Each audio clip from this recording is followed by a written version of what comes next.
Hello दोस्तों। तो कैसे हैं आप लोग। तो आप लोगों ने पिशाचनी पार्ट 2 में आपने सुना कैसे माया राजन के बहुत ज़्यादा करीब आने लगती है। तभी अचानक दरवाजे की बेल बजती है और राजन माया को हल्का धक्का देके खड़ा होता है और दरवाजे की ओर जाता है दरवाज़ा खोलने के लिए। जैसे ही उसने दरवाज़ा खोला तो वो ये मंजर देख के हक्का बक्का रह गया। उसके पैर के नीचे ज़मीन खिसक गई, उसके पैर सुन्न पड़ गए। राजन ऐसा होगा उसने सोचा नहीं था। जैसे वह किसी ठंडी जगह पर जम गया हो। सामने माया खड़ी थी। राजन भले ही अपनी जगह से हिल नहीं पा रहा था, पर उसका दिमाग बहुत तेज़ी से काम कर रहा था। उसके दिमाग में सैकड़ों ख्याल आ रहे थे। राजन मन ही मन सोच रहा था, माया माया तो अंदर थी, माया अंदर है तो ये कौन है। ये भी माया है तो वह कौन थी। मिसेज माया अभी भी दरवाजे पर कैसे खड़ी हो सकती है। मिसेज माया, मिस्टर राजन। माया के ऐसे बार बार बोलने पर राजन होश में आया। राजन को ऐसा महसूस हुआ जैसे कि उसे किसी ने खींच कर तमाचा मारा हो। जी जी मिसेज माया। राजन फुर्ती के साथ पीछे पलटता है देखने के लिए कि जो पीछे है वो कौन है, पर वहाँ कोई नहीं था। ये कैसे हो सकता है। यही तो थी मिसेज माया, मेरे इतने करीब थी। मैंने उन्हें महसूस किया, पर अब वह वहाँ है ही नहीं। राजन अपने मन के ही विचारों में उलझा जा रहा था। मिसेज माया सच में थी या मुझे वहम हुआ है। और वहाँ अगर वहम हुआ है तो क्यों, और मेरे ख्यालों में मिसेज माया क्यों आई थी, निधि क्यों नहीं आई। राजन ने सोचा कि मिसेज माया से कुछ बोलने से पहले एक बार पलट कर देख ले, पर उसकी आंखों के सामने जो कुछ भी था उसे यकीन नहीं हो रहा था।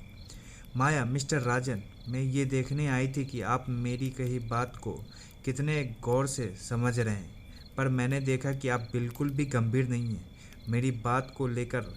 खैर, आपको एक माता जी की मूर्ति दी थी मैंने, तो आपने रख ली है ना।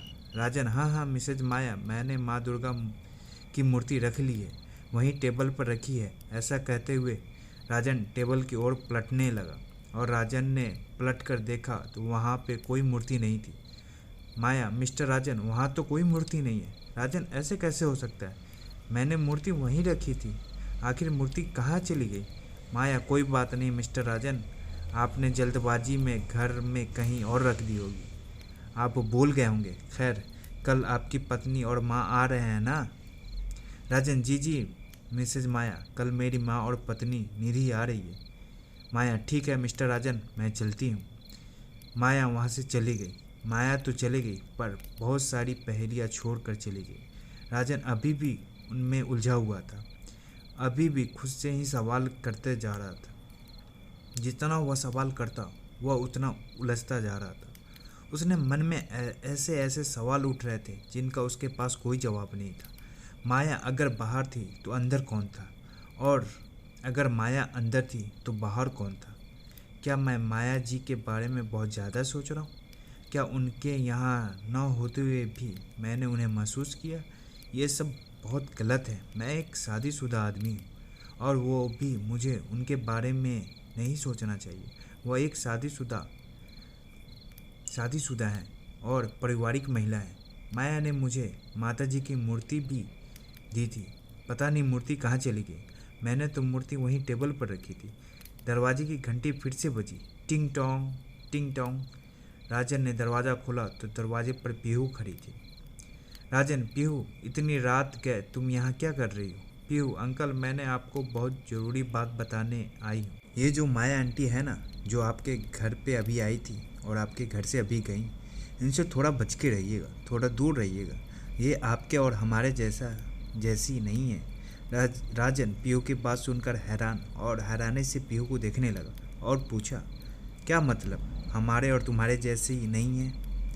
पीहू, अंकल, माँ कहती है ना कि माया आंटी किसी और दुनिया की है, किसी और दुनिया से आई हैं, इसीलिए इनसे थोड़ा बच के रहिएगा।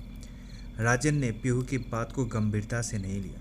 राजन मन में ही सोचने लगा कि बच्ची है, माँ ने कुछ भी कह दिया होगा। अपनी माँ पे विश्वास करती है। पीहू का दिल रखने के लिए राजन ने यूं ही कह दिया, हाँ ठीक है बेटा, तुमने जो कहा मैं ध्यान रखूँगा। राजन, थैंक यू बेटा, पर इतनी रात गए तुम घर से बाहर मत निकला करो, अपना ध्यान रखो।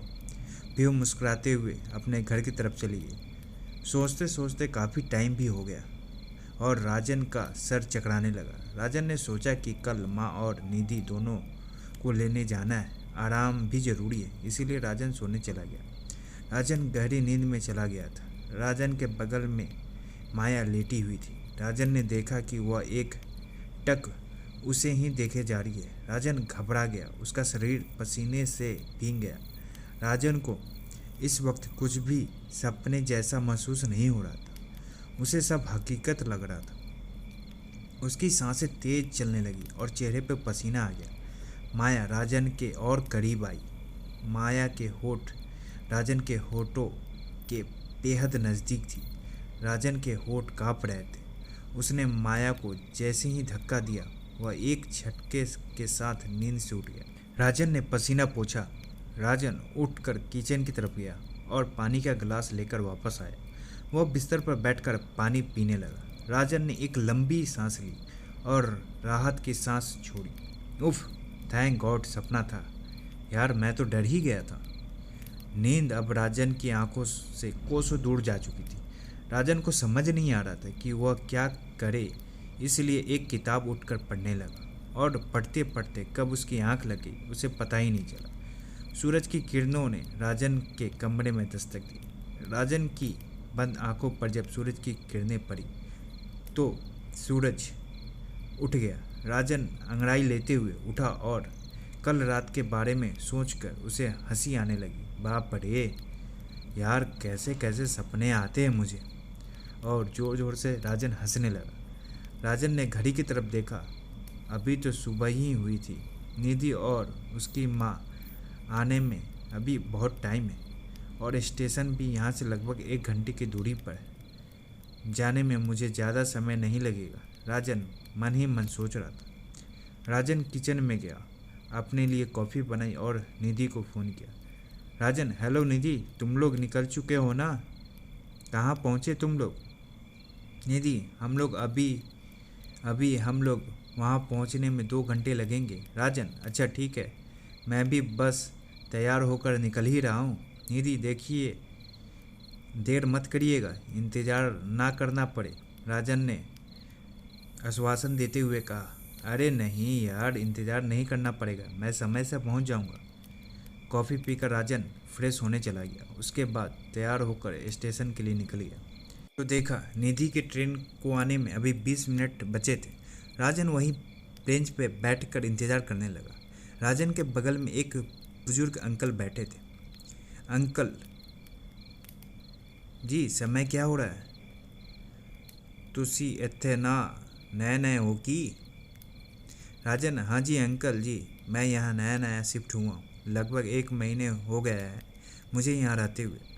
अंकल जी, किस जगह शिफ्ट हुए हो पुत्र जी?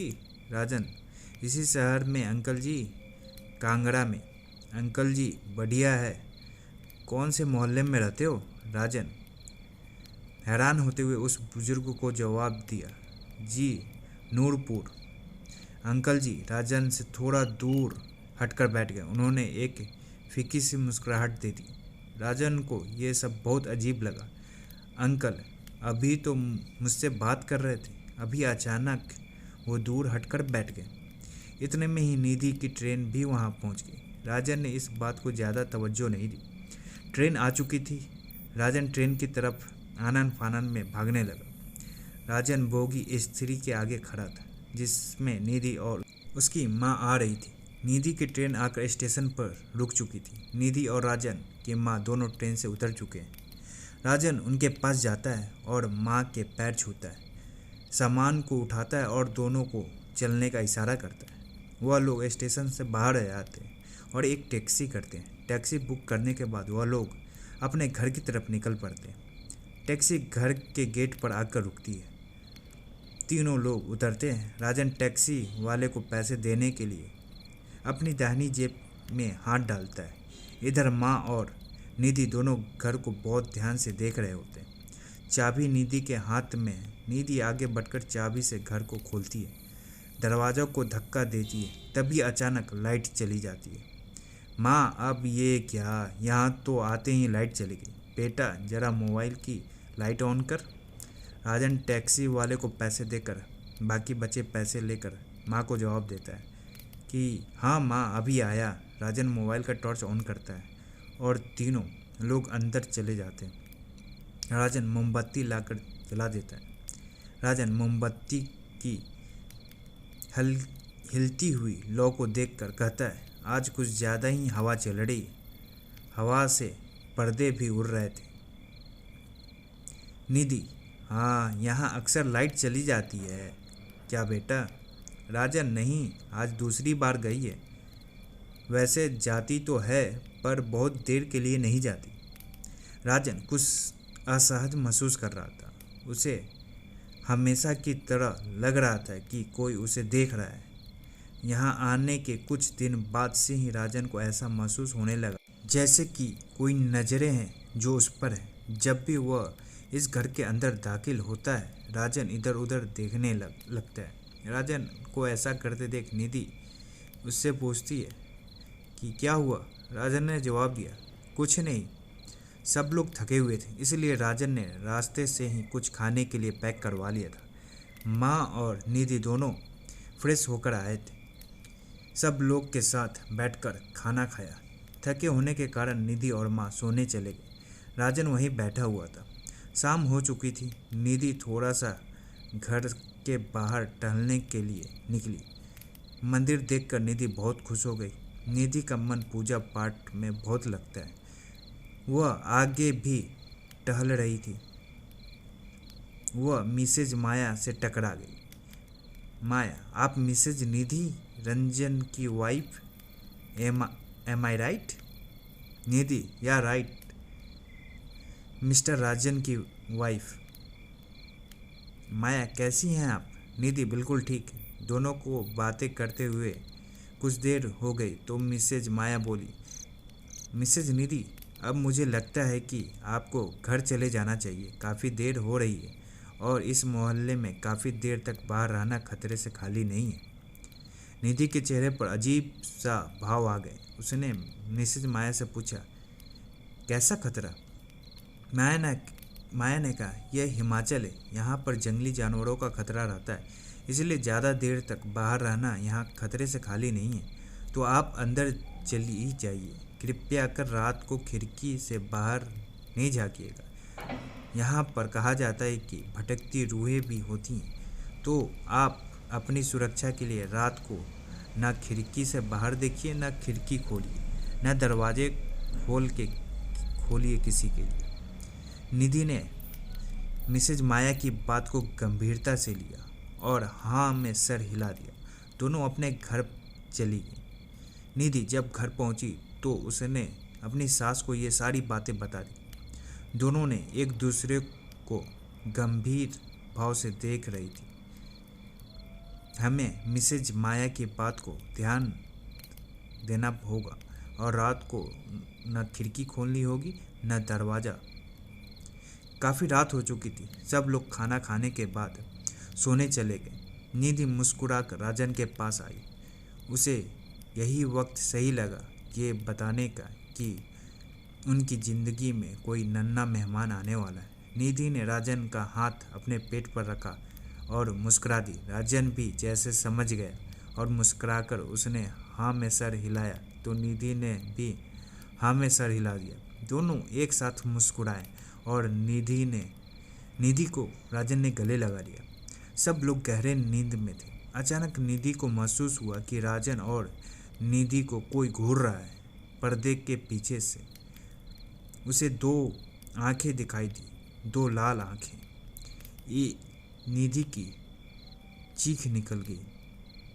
निधि पसीने से भीगी हुई थी और उसके चेहरे पर डर साफ दिखाई दे रहा था। उसने राजन को बताया कि उसने सपने में क्या देखा है। राजन ने निधि को संभाला और फिर से सुलाने की कोशिश की। आखिर किसकी थी वो लाल आंखें? राजन को क्यों हमेशा ये महसूस होता कोई उस पर नज़र बना के रखा हुआ है?